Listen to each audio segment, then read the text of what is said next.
Estimativa do Banco Central é de alta na inflação em mais de 2 pontos percentuais. Exploração mineral em terras indígenas é tema de audiência pública em São Gabriel da Cachoeira. Zona Franca de Manaus volta a nortear os debates na Casa Legislativa. E a Assembleia lança a campanha solidária para arrecadar donativos às vítimas da enchente. O Além a Notícia já está no ar com os principais fatos do dia.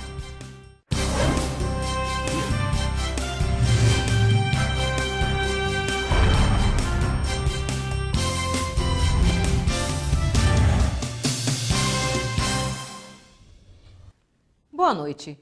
De acordo com o Banco Central, a inflação deve fechar o ano em 8,12%. O índice ficaria acima da meta estipulada de 6,5% ao ano. Os analistas também fizeram previsões negativas para o Produto Interno Bruto. Inflação alta e retração da economia é o que prevê o Boletim Focus, divulgado pelo Banco Central nesta semana. Nele, analistas e instituições financeiras fazem uma estimativa dos índices econômicos para o futuro próximo. O IPCA, Índice Oficial do Governo Federal para a medição das metas inflacionárias, deverá superar a barreira dos 8% em 2015. Se confirmado, será o maior patamar desde 2003, quando ficou em 9,3%. A estimativa para o IPCA passou de 7,93% para 8,12% até o final de 2015. A meta de inflação do governo federal é de 6,5%. Para 2016, projeta-se que a inflação chegue a 5,61%. A partir do IPCA, o Copom verifica se o governo federal conseguiu atingir as metas de inflação estabelecidas pelo Conselho Monetário Nacional. De acordo com o índice, o Copom pode abaixar, manter ou elevar a taxa básica de juros do Brasil, a chamada taxa Selic.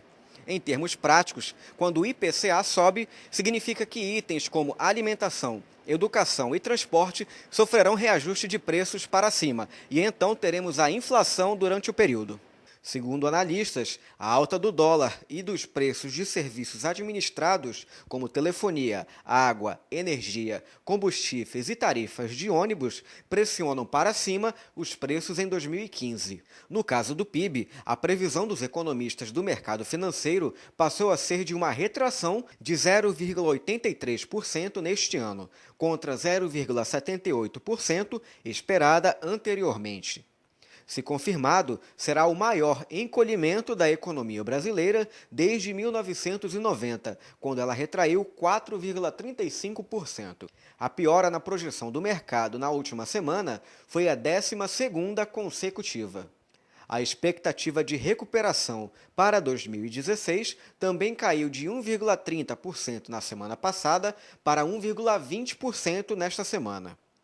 Há 4 semanas atrás, esperava-se que ano que vem o PIB crescesse 1,50%. O PIB é a soma de todos os bens e serviços feitos em território nacional, independente da nacionalidade de quem os produz, e serve para medir o comportamento da economia brasileira. A Comissão de Biodiversidade da Assembleia Legislativa esteve em São Gabriel da Cachoeira neste fim de semana para debater sobre a exploração mineral em terras indígenas. De acordo com o presidente da comissão, deputado Sinésio Campos, o primeiro passo é ouvir a população e as autoridades para a elaboração de uma proposta que será enviada ao Congresso Nacional, onde já tramita um projeto de lei que trata do assunto. Distante 852 quilômetros de Manaus, o município de São Gabriel da Cachoeira possui uma população composta na maioria por índios. Mas além da riqueza cultural, o local tem ainda a riqueza mineral no subsolo que não é explorada devido à legislação brasileira, que protege as reservas indígenas. No Senado Federal, tramita desde 1996 o projeto de lei de número 1610, que trata sobre a extração mineral nessas áreas.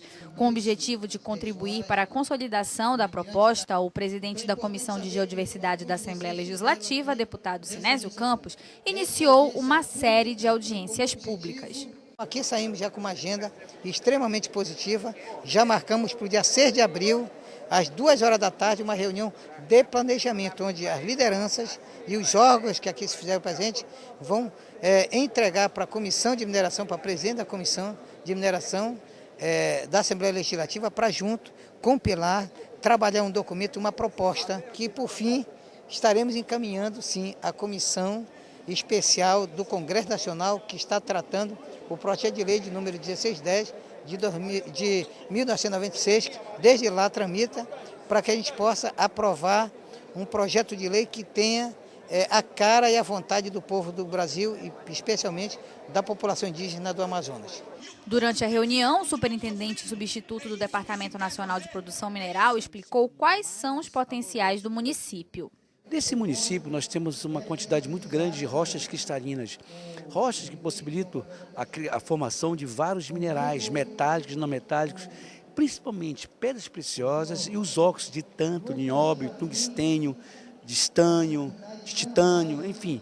Nós temos uma gama grande de minerais nesse território. Atualmente, a exploração mineral na área ocorre por meio de cooperativa. Para o presidente da entidade, São Gabriel da Cachoeira pode ter na extração mineral uma alternativa econômica para a região. Eu tenho certeza que isso vai ter um retorno muito positivo, tendo em vista que as leis que estão sendo entravadas necessitam de algum beliscão e essa audiência pública é de suma importância para a vida da cooperativa que quer trabalhar em questão de recursos naturais e minerais desta região. Os participantes tiveram a oportunidade de manifestar opinião sobre o assunto. A população se mostrou favorável, mas teme alguns problemas, como a exploração sexual dos adolescentes e ainda que grandes empresas de fora se beneficiem mais que os próprios indígenas com o extrativismo dos minérios. Com a abertura de tudo isso, a vinda das empresas, como será a vida dos jovens entrando na exploração sexual, nossos jovens indígenas se vendendo por uma simples ouro. Enfim, hoje a nossa preocupação como Conselho de Juventude é a questão da saúde, da educação, educação qualificada para os nossos jovens. A gente sabe que o minério é o dinheiro, e sim esse dinheiro, para que seja voltada para as instituições que realmente vão dar o benefício para a população. O povo que está aqui presente vê isso com grande expectativa de que é uma alternativa, e eu também não vejo diferente, mas desde que nós possamos realmente discutir isso com cautela, com seriedade, com compromisso, para que lá na frente a gente não possa dizer, olha, nós discutimos, agora nós estamos sofrendo as consequências. Porque de imediato a gente visa, sem dúvida, a questão econômica. Às vezes a gente quer as coisas fazer logo de imediato, mas a gente não vê depois do prejuízo que isso vai causar. Sinésio Campos anunciou que uma nova audiência pública vai ser realizada no município em 24 de abril para tratar sobre a proposta. E o município de São Gabriel da Cachoeira foi isolado por terra. A única ponte que dá acesso à cidade caiu, dificultando os serviços básicos, como atendimento a pacientes. A situação chamou a atenção do deputado Sinésio Campos. A ponte da BR-307, próxima ao quartel do Exército, que dá acesso ao município de São Gabriel da Cachoeira, caiu no último dia 19, isolando a cidade e comunidades indígenas. De acordo com informações dos moradores, o problema já vinha sendo denunciado há mais de um ano. A situação dificulta serviços básicos, como o atendimento a resgate de pacientes, além de outras situações que dependem da estrada. Para minimizar a situação, este engenheiro, que está como responsável da obra, afirmou que um plano de emergência já está sendo realizado. Estamos trabalhando em convênio com o Exército, né? Por ser uma BR, né? Então estamos dando todo o apoio possível que a gente pode. O plano de emergência hoje, a gente vai reforçar com madeira a parte superior do bueiro para não descarregar todo o peso do aterro. Acho que entre hoje e amanhã a gente libera pelo menos a BR. Sendo que aqui a gente precisa de pelo menos uma semana para poder consertar esse desvio aqui, tá?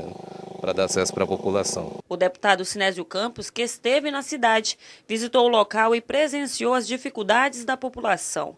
Na ocasião, o parlamentar afirmou que tomará providências para que o problema seja resolvido. Eu entendo que nós temos que resolver esses problemas de infraestrutura, né? Então, vamos levar o conhecimento ao comandante-geral da Amazônia, como também ao governador José Melo, para que possa fazer uma cooperação técnica, para que definitivamente possa resolver esse problema, que na verdade causa preocupação e, acima de tudo, são vidas. Na região, outras 10 pontes cederam por falta de manutenção e o Comando Militar da Amazônia, responsável pelas vias de acesso, informou que aguarda recursos para novas construções.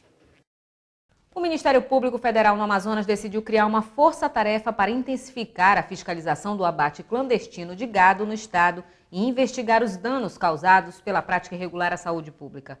28 órgãos públicos e entidades empresariais e ambientais foram convidados para aderir ao termo de cooperação técnica.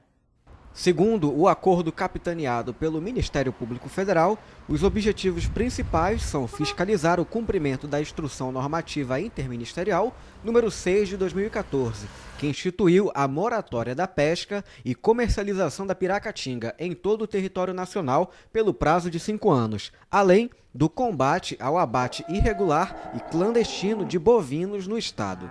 Os órgãos que aderirem ao termo assumirão o compromisso de disponibilizar mensalmente todas as informações resultantes das operações de fiscalização em frigoríficos e matadouros no Amazonas. A medida visa garantir que a mesa da população do estado seja abastecida por alimentos de qualidade e seguros para o consumo, além da proteção do meio ambiente. A assinatura do termo deverá ocorrer no dia 30 de abril. A Assembleia cedia simpósio estadual de tuberculose. O evento discutiu ações de prevenção e tratamento da doença, que é a campeã no ranking nacional de casos. De acordo com a Organização Mundial de Saúde, dentre os 22 países com o maior número de casos de tuberculose no mundo, o Brasil é o 17º colocado. A cada ano, no Brasil, são notificados aproximadamente 70 mil novos casos e são registrados 4.600 mortes em decorrência da doença. O estado do Amazonas lidera a lista dos estados com os maiores índices da tuberculose. Por isso, a importância de se discutir o tema. A facilidade na transmissão e a dificuldade de fechar o diagnóstico dificultam a diminuição dos casos. Tuberculose é uma doença que inicia com um quadro clínico extremamente brando, com tosse, simulando um estado gripal, se acompanha de febre, geralmente uma febre baixa, emagrecimento. Então, nos casos, a definição de caso suspeito da tuberculose são exatamente esses casos que têm essa sintomatologia, que essa sintomatologia já perdura por mais de 3 semanas. Então, é exatamente essa questão que vem se implementando no interior, principalmente nos municípios silenciosos, uma equipe estadual junto com a equipe municipal, eles vão casa a casa verificar exatamente as pessoas que têm essa característica e exatamente fazer o exame laboratorial necessário. Só na capital são cerca de 1.700 novos casos ao mês, de acordo com a Secretaria Municipal de Saúde. 70% das ocorrências do estado estão concentradas em Manaus. Nós temos uma estrutura descentralizada de atendimento e tratamento dessa doença em toda a rede da Censa.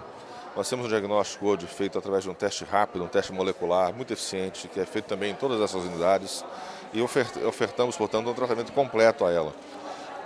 O diagnóstico é simples, as pessoas que têm tosse por mais de 3 semanas, qualquer pessoa deve se preocupar com a tuberculose, independente do nível social, independente de qualquer situação do trabalho, da condição que exista, ela deve se preocupar com isso.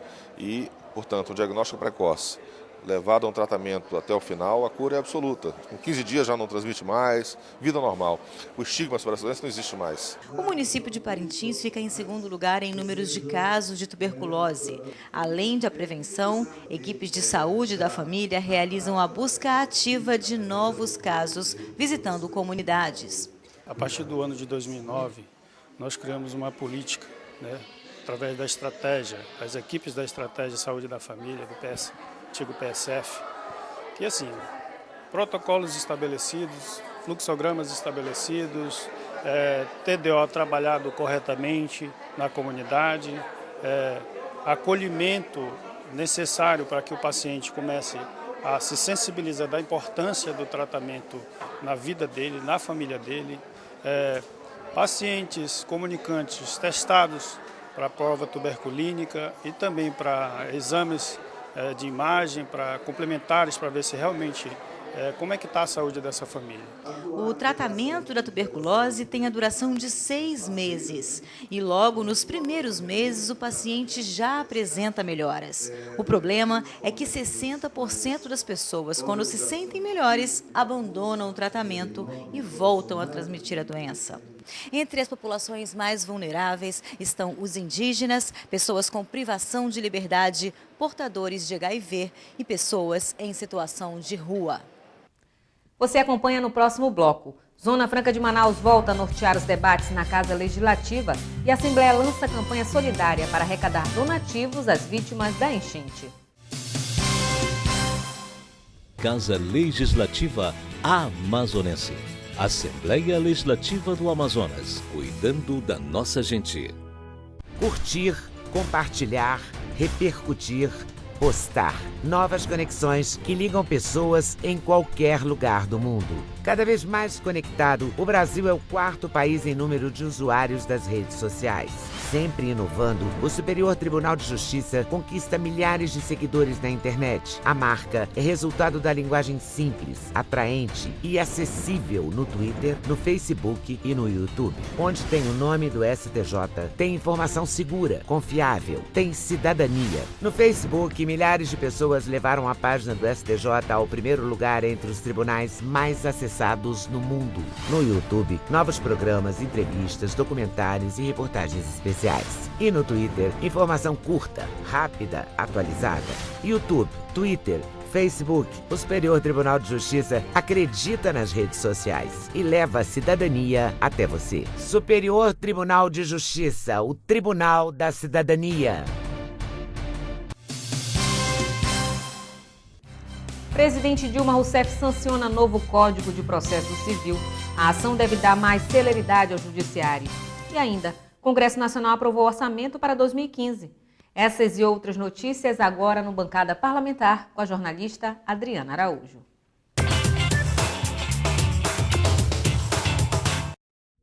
Olá, seja bem-vindo ao Bancada Parlamentar. O Congresso Nacional aprovou por acordo entre os partidos o Orçamento Federal para 2015.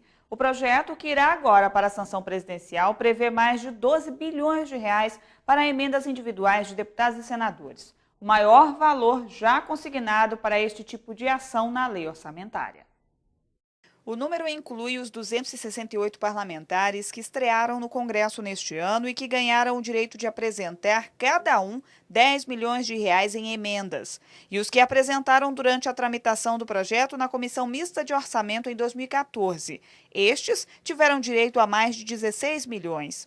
As emendas individuais são direcionadas para custeio, obras e serviços nas bases eleitorais dos congressistas, em áreas como educação, saúde, esporte e turismo.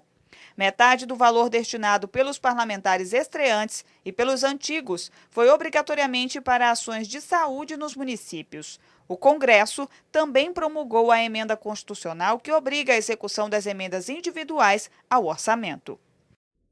O Senado encaminhou um ofício ao Palácio do Planalto pedindo à presidente Dilma Rousseff o veto sobre a questão do aumento de quase 200% do valor destinado ao fundo partidário do Orçamento da União para 2015. 9 senadores assinaram o documento. O orçamento foi aprovado pelo Congresso Nacional e enviado ao Poder Executivo para sanção. O texto prevê um aumento do repasse aos partidos políticos de 289 milhões em 2014 para quase 900 milhões de reais em 2015. No ofício a Dilma, os senadores se dizem indignados com a decisão do Congresso em um momento de severas restrições fiscais e ainda de desconforto da população para com os partidos políticos. E o novo Código de Processo Civil deve trazer mais celeridade ao Judiciário. Sancionado pela presidente Dilma na semana passada, a nova legislação entrará em vigor em março de 2016. Entrando melhor as mudanças na reportagem especial de Caio Rodrigues. O Código de Processo Civil é o conjunto de normas procedimentais que regula o andamento dos processos relativos às causas cíveis, como, por exemplo, as ações envolvendo o direito de família. O código utilizado atualmente data de 1973, quando o país vivia uma realidade diferente. Os avanços tecnológicos e o aumento do número de demandas judiciais criaram a necessidade de uma revisão das normas. Por conta disso, surgiu em 2009 a proposta de criação do novo CPC. A proposta já foi aprovada na Câmara e no Senado e foi sancionada no dia 17 de março pela presidente Dilma Rousseff. A chefe do Executivo vetou 7 artigos, que ainda serão analisados pelo Congresso Nacional, mas que não geram grandes alterações no conteúdo do texto. O principal objetivo do novo CPC é dar mais celeridade à prestação jurisdicional. Um dos destaques é a criação do incidente de resolução de demandas repetitivas. O mecanismo irá permitir que um só julgamento sirva para todos os demais processos semelhantes. Com isso, serão suspensas as ações individuais em primeira instância até que os tribunais decidam a matéria. O instrumento é similar à repercussão geral utilizada pelo Supremo Tribunal Federal. O novo CPC também dará maior incentivo à conciliação entre as partes, evitando demandas judiciais desnecessárias. O agravo retido, modalidade de recurso utilizada em decisões no curso do processo, será extinto, com o objetivo de evitar que o instrumento seja utilizado com caráter protelatório. O embargo infringente, também uma modalidade recursal, deixa de existir. A lei também cria conceitos e normas para a realização de atos processuais feitos por meio eletrônico, permitindo inclusive a intimação de advogados através da internet. A jurisprudência do Superior Tribunal de Justiça e do Supremo Tribunal Federal passam a ter uma importância ainda maior. Os juízes e tribunais poderão arquivar pedidos que contrariarem as decisões das cortes superiores, antes mesmo de analisar a questão. Estão previstas mudanças importantes nos prazos processuais. Antes, cada modalidade de recurso tinha um prazo específico. Agora, a regra geral é um prazo de 15 dias, com exceção dos embargos de declaração, que devem ser apresentados em 5 dias. O principal artigo vetado pela Presidência da República trata da possibilidade de conversão de uma ação individual em coletiva. Segundo o Planalto, a redação permitia uma conversão pouco criteriosa desse tipo de ação. O Poder Judiciário terá 1 ano para se adaptar às inovações previstas pelo novo Código de Processo Civil. Os tribunais devem implantar centros de conciliação e mediação, justamente para permitir que as partes entrem em acordo antes da necessidade de uma decisão judicial. O Bancada Parlamentar fica por aqui, mas na próxima semana eu volto com mais informações sobre o Congresso Nacional. Eu espero você. Até lá. O destravamento da Zona Franca de Manaus entrou em debate na Assembleia Legislativa nesta segunda-feira. O encontro marcou a primeira ação efetiva da Comissão de Indústria, Comércio Exterior e Mercosul. No mini-plenário Cônego Azevedo, representantes de órgãos como a Superintendência da SUFRAMA, o Conselho Regional de Engenharia e Agronomia, a Federação das Indústrias do Estado, o Instituto Municipal de Planejamento Urbano e o Corpo de Bombeiros discutiam alternativas de destravar a Zona Franca de Manaus. De acordo com o engenheiro civil Cláudio Genca, presidente do Conselho Regional de Engenharia e Agronomia do Amazonas, os maiores problemas dos mais de 9 mil profissionais habilitados é a burocratização na análise de projetos. Hoje nós temos problemas no âmbito do Corpo de Bombeiros, da Água do Amazonas, enfim, vários outros órgãos, inclusive Implurb, SEMAS, IPAAN, que precisam realmente desburocratizar os seus processos de análise.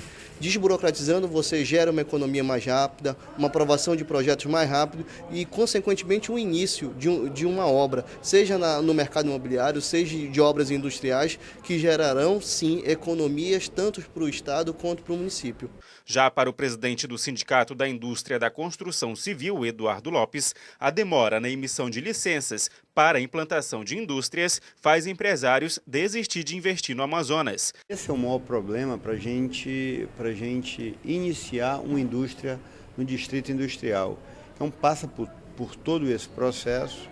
Esse processo é demorado demais, a ponto de determinadas empresas não estarem se implantando por conta disso. E aí é mão de obra que não é gerada, né? Circulação de venda de material e de recursos que não é gerada. Então isso é um problema generalizado hoje, precisa ser resolvido. A Federação da Indústria, FIEAN, foi representada pelo vice-presidente. Para Nelson Azevedo, a não definição do superintendente titular da SUFRAMA e um cronograma das reuniões do Conselho Administrativo da Autarquia prejudica o andamento da Zona Franca. A SUFRAMA tem em torno de 150 projetos lá dentro, projetos de ampliação, projetos de diversificação e projetos de implantação, que são projetos que poderiam trazer investimento, tecnologia e geração de emprego para a nossa região. Então isso é muito importante. Desse universo de projetos que eu estou falando para vocês, o que nós temos a informação que mais de 100 projetos estão prontos, analisados, pelas comissões técnicas aprovados, prontos para serem pautados. O superintendente interino da SUFRAMA, Gustavo Igrejas, ressaltou a importância de debater as problemáticas do órgão. Eu acho que cada órgão tem que fazer a sua parte na desburocratização, na melhoria de serviços prestados para as empresas. Afinal, são elas que empregam, elas que trazem os investimentos. E essa discussão está muito rica. Acho que o deputado Serafim está de parabéns pela iniciativa, o deputado Zé Ricardo. E eu espero que essa discussão ela continue e que a cada vez que nós venhamos a nos reunir, mais problemas tenham sido superados. Ao fim da audiência pública, o presidente da Comissão de Indústria, Comércio Exterior e Mercosul, deputado pelo PSB Serafim Correia, fez uma avaliação positiva e anunciou um cronograma de visita a todos os órgãos envolvidos com a Zona Franca de Manaus para tentar encontrar soluções aos problemas apresentados. A comissão pretende agora visitar todos esses órgãos, conversar, discutir, verificar o problema de cada um. Todos os problemas que aqui foram levantados foram listados para que a gente possa ter um diálogo mais profundo, mais de perto e a gente possa avançar. A ideia é destravar para avançar. De acordo com Serafim Correia, as visitas devem iniciar ainda no primeiro semestre de abril. Após mudanças no alto escalão do Executivo, o governador José Mello realiza a primeira reunião com o novo secretariado. Educação e Segurança Pública foram os destaques da pauta. O presidente da Assembleia, deputado Josué Neto, representou o Poder Legislativo. O governador José Mello fez na manhã deste sábado, 21 de março, a primeira reunião com o novo secretariado de governo. Durante o encontro com os titulares das pastas da administração direta e indireta, o governador discutiu e estabeleceu as metas a serem cumpridas a curto prazo nesse primeiro ano de mandato e também para os próximos anos. José Mello afirmou que, por conta do momento econômico atual, o governo vai precisar atuar de forma diferente, com gastos e estrutura mais enxutos. Ele destacou ainda que a prioridade é traçar políticas públicas por meio da Secretaria de Planejamento, Ciência e Tecnologia, que vai nortear as principais ações do governo. Esta secretaria ela tem 3 missões. Uma delas, ela vai estabelecer um planejamento em relação às políticas públicas traçadas pelo governo. Segundo, ela vai ter mecanismo de acompanhamento desse planejamento. E, finalmente, mecanismo de avaliação. Todas as ações do governo, elas são planejadas e a execução dela é acompanhada para se corrigir rotas ao longo desse acompanhamento e também avaliadas para saber se as metas estão cumpridas. Além dos investimentos nas principais áreas da administração estadual, como educação e segurança pública, que vai envolver as 2 pastas e assistência social, como o programa Todos pela Vida, o governador também ressaltou que o setor de ciência e tecnologia terá papel fundamental, uma vez que serão desenvolvidos projetos voltados para as riquezas naturais do estado, transformando a biodiversidade em um produto de exportação. Todo mundo sabe que uma das metas do nosso governo é transformar o Amazonas num grande produtor de proteínas, isso é, de peixe, produzido em cativeiro. Eu quero que a ciência e tecnologia me dê todas as nuances tecnológicas desse sentido. Então, por outro lado, é também conhecimento de todos que nós temos aqui no Amazonas frutas que são altamente saudáveis e de grande requerida no mercado internacional. Então eu quero todo o conhecimento científico e tecnológico sobre essas frutas, para a gente criar uma nova alternativa econômica no estado. É também do conhecimento de todos que, apesar do esforço que nós estamos fazendo, quando a gente vai avaliar a educação, no quesito qualidade, ainda falta muita coisa. Eu quero que a ciência e tecnologia me ajude a melhorar os meus índices, os meus indicadores em relação à educação e quero também que ela me ajude a criar aqui no estado do Amazonas um case no campo da ciência e tecnologia que seja voltado para as questões ambientais. José Mello anunciou o funcionamento do Banco do Povo nas próximas semanas, com capacidade de financiamento de R$ 1,2 bilhão por ano. Na área da saúde, a Fundação SECOM receberá investimentos com a construção de uma nova ala para tratamento de quimio e radioterapia e implantação do acelerador linear. A Santa Casa de Misericórdia será desapropriada e o Hospital da Zona Norte será inaugurado em agosto. Em reunião com policiais militares, deputado Platini Soares reafirma o compromisso do mandato em favor da classe. E mais, deputado Davi Almeida cobra melhores condições à prática desportiva no estado. Veja no resumo de notícias. Em reunião no último fim de semana com os agentes da Polícia Militar do Amazonas, o deputado Platini Soares reafirmou o compromisso de trabalho a ser executado para os praças da PM. Entre a promessa está a regulamentação de uma nova gratificação de trabalho extra para a corporação. Ainda em visita aos servidores da segurança pública, o deputado Platini Soares se colocou à disposição do projeto Procyon, encampado pela Polícia Militar, que visa a reabilitação profissional e social dos funcionários com dependências de substâncias psicoativas, como álcool e entorpecentes.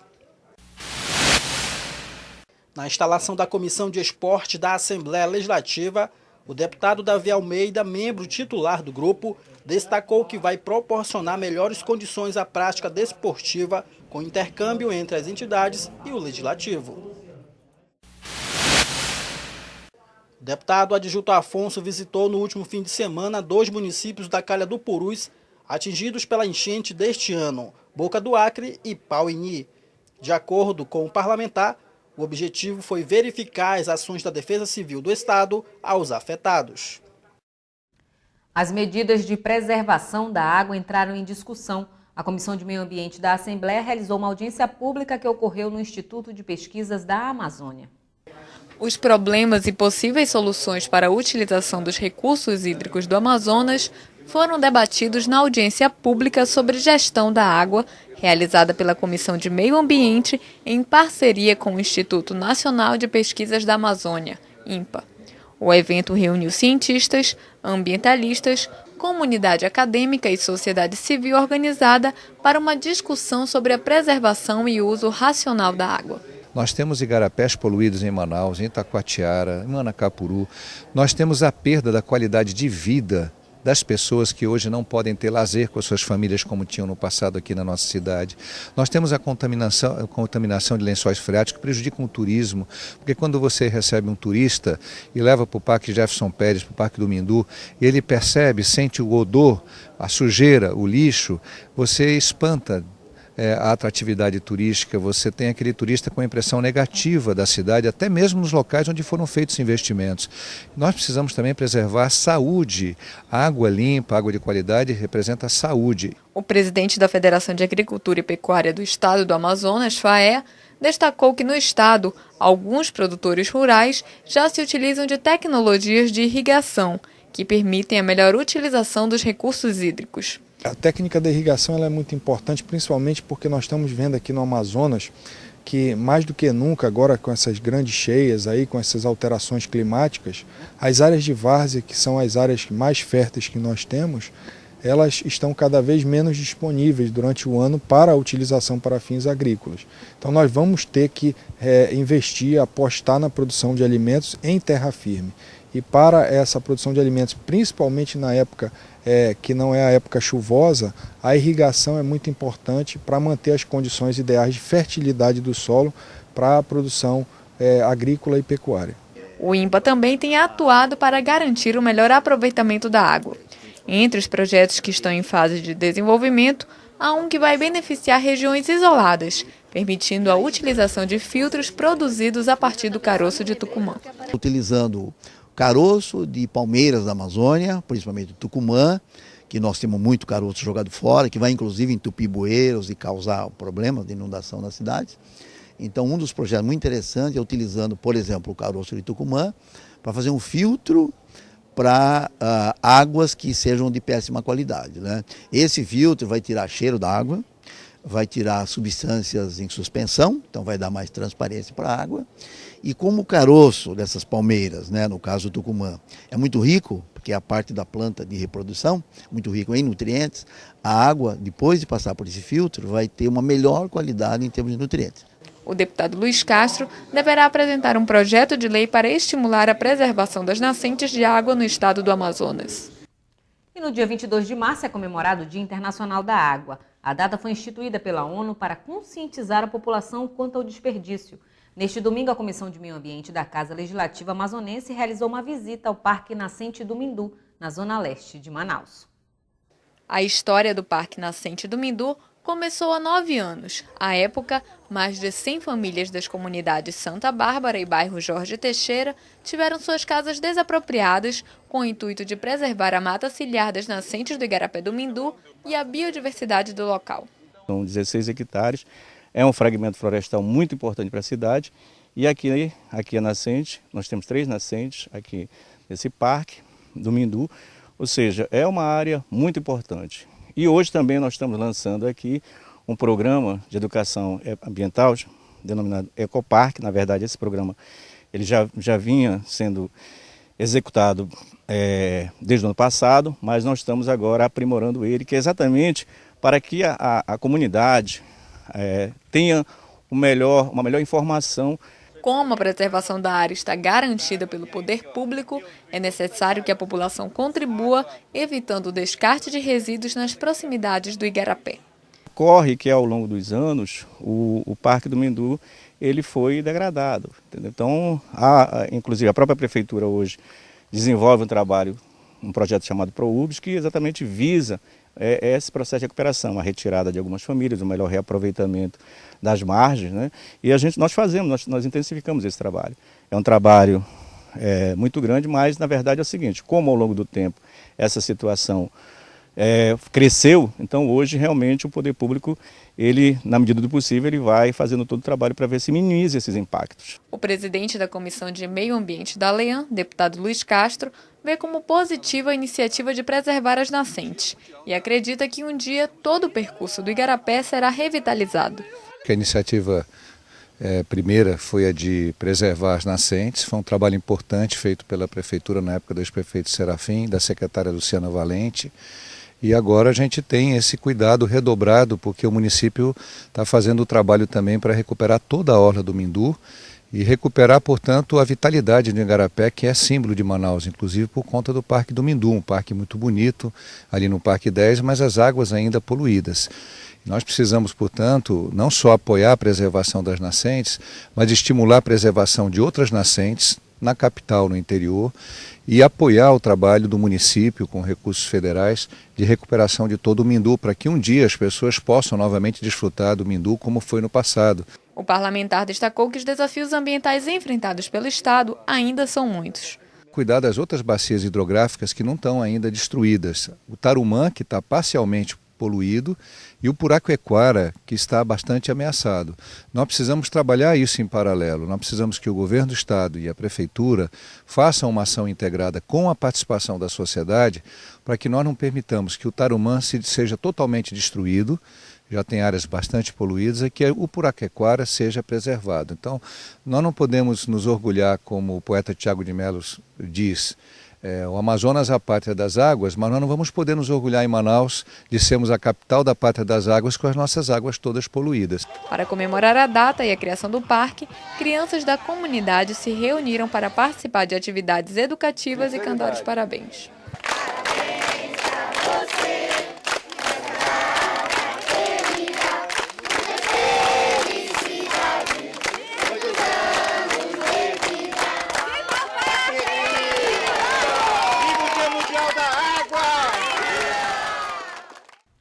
A Assembleia Legislativa lança campanha solidária para arrecadar donativos às vítimas da enchente no interior do estado. O projeto foi uma iniciativa do presidente da Casa, deputado Josué Neto, com o objetivo de colaborar com as ações humanitárias do governo e com as mais de 68 mil famílias afetadas pelo fenômeno. A problemática da cheia dos rios no Amazonas vem aumentando a cada ano, causando uma série de consequências para aqueles que vivem às margens dos rios. Em 2015, as enchentes se intensificaram desde o mês de janeiro, com o aumento do volume de chuvas na região. De acordo com o último levantamento realizado pela Defesa Civil do Estado, 10 municípios estão em situação de emergência. Entre eles, Lábrea, o último a entrar no cronograma de ações do órgão, desde o dia 13 de março. Boca do Acre, até o momento, é o único em estado de calamidade pública. É diante deste cenário que a Assembleia lança a campanha de arrecadação de donativos para ajudar as mais de 68 mil famílias afetadas pela enchente. O projeto está sendo coordenado pela Escola do Legislativo da Casa. Essa ideia do presidente de sensibilizar os servidores é no sentido de fazer com que os moradores de Manaus, porque mesmo que estejam mais distantes da problemática direta da cheia, possam sensibilizar e se solidarizar com os nossos irmãos do interior. Então ele idealizou essa campanha e aí a Escola do Legislativo tomou a frente na organização no sentido da gente coletar donativos para serem entregues à Defesa Civil, que é o órgão responsável por fazer esse atendimento a essas situações de problemáticas sociais. Então nós estamos sensibilizando os nossos servidores da casa a colaborarem conosco nessa campanha. Até o dia 15 de abril, os funcionários do Poder Legislativo e os cidadãos que tiverem interesse em participar poderão depositar as contribuições diretamente em caixas coletoras no hall de entrada da Assembleia e no prédio da escola. Os donativos a ser arrecadados são alimentos não perecíveis, fraldas adulto e pediátrica e sandálias de borracha novas. Para arrecadar a maior quantidade possível de produtos, a Assembleia está buscando parcerias com as escolas de outros órgãos públicos, como o Tribunal de Contas do Amazonas e o Tribunal de Justiça, para que se unam à mobilização e estimule as doações. Para ampliar a nossa campanha, nós estamos estendendo aos nossos parceiros, que são as demais escolas de governo, porque também sensibilizem os seus servidores dentro dos seus órgãos para que possam participar junto conosco dessa campanha. Então, qualquer servidor do Estado do Amazonas que se sentir sensibilizado, tiver alguma coisa na sua casa que não esteja utilizando e que possa doar, trazer para cá, nós vamos, a partir no final da campanha, fazer a entrega. Encerrado o prazo de arrecadação, o presidente deputado estadual Josué Neto irá fazer o repasse dos donativos à Defesa Civil do Estado em ato solene a ser previamente definido.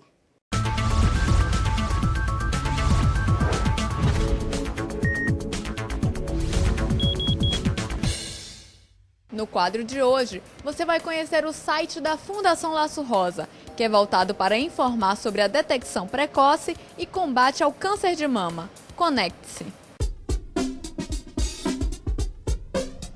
No site www.fundaçãolaçorosa.com, voltado exclusivamente ao público feminino, a usuária encontra informações, apoio e suporte emocional por meio do compartilhamento de histórias de sucesso de mulheres que venceram o câncer de mama. Também pode tirar uma série de dúvidas sobre a doença, como por exemplo, conhecendo a mama, sobrevivi e agora, legislação, perguntas frequentes e muito mais. A ideia da página é funcionar como um porto seguro para aquelas que se defrontam com o diagnóstico. Clicando em Quem Somos, você conhece a história da Fundação e as principais iniciativas de conscientização, como a iluminação de monumentos no período do Outubro Rosa.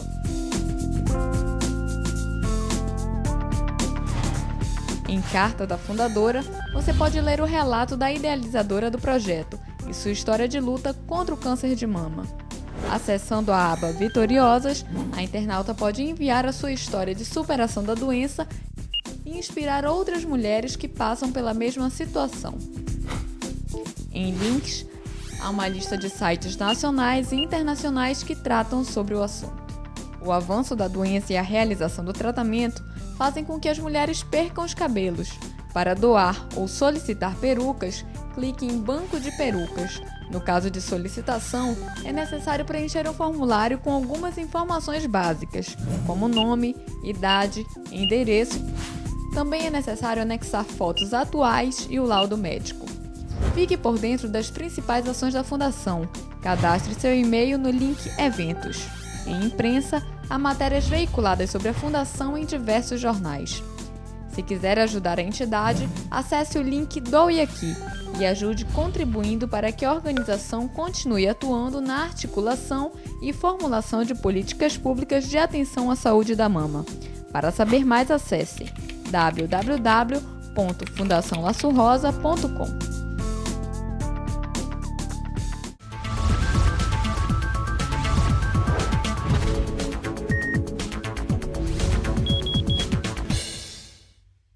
Confira agora o que foi destaque no Aleão Notícias de hoje. Estimativa do Banco Central é de alta na inflação em mais de 2 pontos percentuais. Em São Gabriel da Cachoeira, exploração mineral em terras indígenas é tema de audiência pública. A Assembleia lança campanha solidária para arrecadar donativos às vítimas da enchente. E nós ficamos por aqui. No site da Assembleia, ali.am.gov.br, você tem outras informações sobre a atuação parlamentar. Uma ótima noite para você e até amanhã.